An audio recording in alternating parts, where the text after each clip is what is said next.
വചനമെന്നാത്മാവിൻ ദാഹം തീർപ്പാൻ അരുളുക ദാസരിൽ വരമധികം പകരുക ആത്മാവിൻ തിരുശക്തിയാൽ നിറയുവാൻ നിൻ ജനങ്ങൾ. പകരുക ആത്മാവിൻ തിരുശക്തിയാൽ നിറയുവാൻ നിൻ ജനങ്ങൾ. കേൾക്കണേ എൻ പ്രാർത്ഥന, നൽകണേ എൻ യാചന. കേൾക്കണേ എൻ പ്രാർത്ഥന, നൽകണേ എൻ യാചന.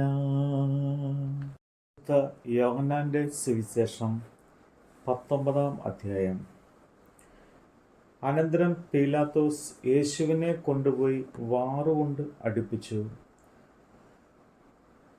പടയാളികൾ മുള്ളുകൊണ്ട് ഒരു കിരീടം മെടഞ്ഞ് അവൻ്റെ തലയിൽ വെച്ചു ധൂമ വസ്ത്രം ധരിപ്പിച്ചു.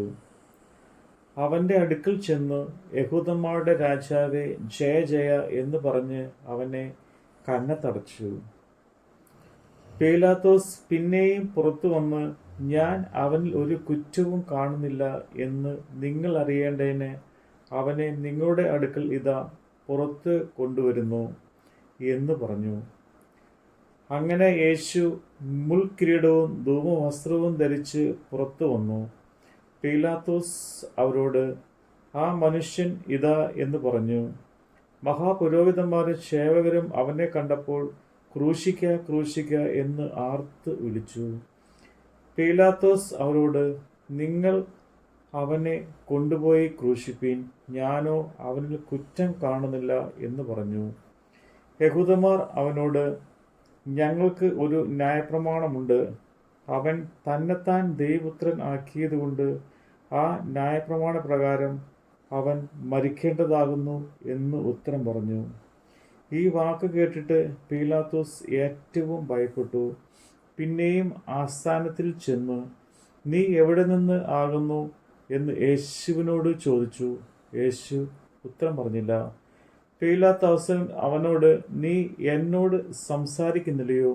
എനിക്ക് നിന്നെ കുരിശിപ്പാൻ അധികാരമുണ്ടെന്നും നിന്നെ വിട്ടയപ്പാൻ അധികാരമുണ്ടെന്നും നീ അറിയുന്നില്ലയോ എന്ന് ചോദിച്ചതിന് യേശു അവനോട്, മേലിൽ നിന്ന് നിനക്ക് കിട്ടിയിട്ടില്ല എങ്കിൽ എൻ്റെ മേൽ നിനക്ക് ഒരധികാരവും ഉണ്ടാവുകയില്ലായിരുന്നു. അതുകൊണ്ട് എന്നെ നിന്റെ പക്കൽ ഏൽപ്പിച്ചവന് അധികം പാവമുണ്ട് എന്ന് ഉത്തരം പറഞ്ഞു. ഇത് നിമിത്തം പീലാത്തോസ് അവനെ വിട്ടയപ്പാൻ ശ്രമിച്ചു. യഹൂദന്മാരോ, നീ ഇവനെ വിട്ടയച്ചാൽ കൈസരുടെ സ്നേഹിതൻ അല്ല, തന്നെത്താൻ രാജാവാക്കുന്നവൻ എല്ലാം കൈസരോട് മത്സരിക്കുന്നുവല്ലോ എന്ന് ആർത്തു പറഞ്ഞു. ഈ വാക്ക് കേട്ടിട്ട് പീലാത്തോസ് യേശുവിനെ പുറത്ത് കൊണ്ടുവന്നു. കൽത്തലമെന്നും എബ്രായ ഭാഷയിൽ ഗബ്ബദ എന്നും പേരുള്ള സ്ഥലത്ത് ന്യായാസനത്തിൽ ഇരുന്നു. അപ്പോൾ പെസഹയുടെ ഒരുക്കങ്ങൾ ഏകദേശം 6 മണി നേരമായിരുന്നു. അവൻ യഹൂദന്മാരോട്, ഇതാ നിങ്ങളുടെ രാജാവ് എന്ന് പറഞ്ഞു. അവരോ, കൊന്നുകളയുക കൊന്നുകളയുക, അവനെ ക്രൂശിക്ക എന്ന് നിലവിളിച്ചു. നിങ്ങളുടെ രാജാവിനെ ഞാൻ ക്രൂശിക്കണമോ എന്ന് പീലാത്തോസ് അവനോട് ചോദിച്ചു. അതിന് മഹാപുരോഹിതന്മാർ, ഞങ്ങൾക്ക് കൈസരല്ലാതെ മറ്റൊരു രാജാവില്ല എന്ന് ഉത്തരം പറഞ്ഞു. അപ്പോൾ അവർ അവനെ ക്രൂശിക്കേണ്ടതിന് അവർക്ക് ഏൽപ്പിച്ചു കൊടുത്തു. അവർ യേശുവിനെ കൈയേറ്റു. അവൻ താൻ തന്നെ ക്രൂശിനെ ചുമന്നുകൊണ്ട് എബ്രായ ഭാഷയിൽ ഗോൽഗോഥ എന്നു പേരുള്ള തലയോടം എന്ന സ്ഥലത്തേക്ക് പോയി. അവിടെ അവർ അവനെയും അവനോടുകൂടെ വേറെ 2 ആളുകളെയും ഒരുത്തനെ അപ്പുറത്തും ഒരുത്തനെ ഇപ്പുറത്തും യേശുവിൻ്റെ നടുവിലായി ക്രൂശിച്ചു. പീലാത്തോസ് ഒരു മേലെഴുത്തും എഴുതി ക്രൂശിന്മേൽ പതിപ്പിച്ചു. അതിന് നസ്രായനായ യേശു യഹൂദന്മാരുടെ രാജാവ് എന്ന് എഴുതിയിരുന്നു. യേശുവിനെ ക്രൂശിച്ച സ്ഥലം നഗരത്തിന് സമീപം ആകിയാൽ അനേകം യഹൂദന്മാർ ഈ മേലെഴുത്ത് വായിച്ചു. അത് എബ്രായ, റോമ, യവന ഭാഷകൾ എഴുതിയിരുന്നു. ആകയാൽ യഹൂദന്മാരുടെ മഹാപുരോഹിതന്മാർ പീലാത്തോസിനോട്, യഹൂദന്മാരുടെ രാജാവ് എന്നല്ല, ഞാൻ യഹൂദന്മാരുടെ രാജാവ് എന്ന് അവൻ പറഞ്ഞു എന്നത്രേ എഴുതേണ്ടത് എന്ന് പറഞ്ഞു. അതിന് പീലാത്തോസ്, ഞാൻ എഴുതിയത് എഴുതി എന്ന് ഉത്തരം പറഞ്ഞു. പടയാളികൾ യേശുവിനെ ക്രൂശിച്ച ശേഷം അവൻ്റെ വസ്ത്രമെടുത്ത് ഓരോ പടയാൾക്കും ഓരോ പങ്കായിട്ട് 4 പങ്കാക്കി. അങ്കിയും എടുത്തു. അങ്കിയോ തുന്നൽ ഇല്ലാതെ മേൽത്തൊട്ട് അടിയോളം മുഴുവനും നെയ്തതായിരുന്നു. ഇത് കീറരുത്, ആർക്ക് വരും എന്ന് ചീട്ടിടുക എന്ന് അവർ തമ്മിൽ പറഞ്ഞു.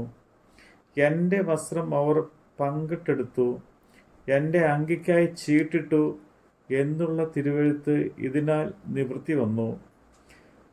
പടയാളികൾ ഇങ്ങനെ ഒക്കെയും ചെയ്തു. യേശുവിൻ്റെ ക്രൂശിനരികെ അവൻ്റെ അമ്മയും അമ്മയുടെ സഹോദരിയും ക്ലയാപ്പോവിൻ്റെ ഭാര്യ മറിയയും മഗ്ദലക്കാരത്തി മറിയയും നിന്നിരുന്നു.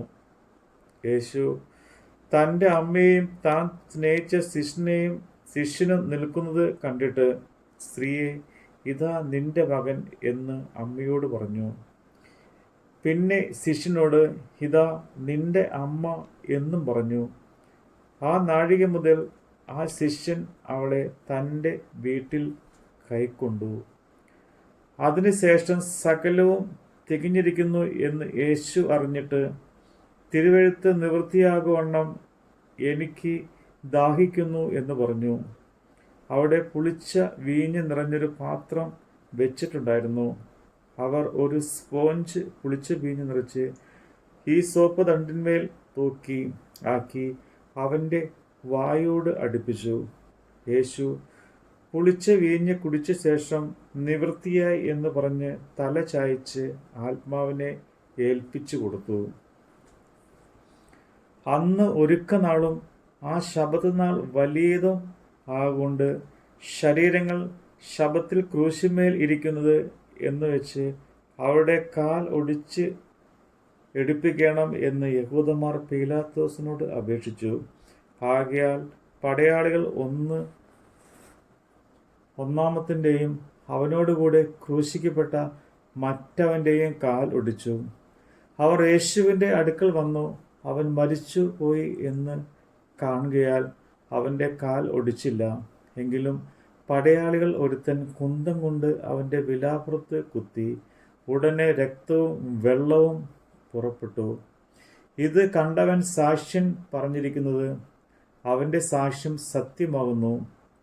നിങ്ങളും വിശ്വസിക്കേണ്ടതിന് താൻ സത്യം പറയുന്നു എന്ന് അവൻ അറിയുന്നു. അവൻ്റെ ഒരു അസ്ഥിയും ഒടിഞ്ഞു പോകുകയില്ല എന്നുള്ള തിരുവെഴുത്ത് നിവൃത്തിയാകേണ്ടതിന് ഇത് സംഭവിച്ചു. അവർ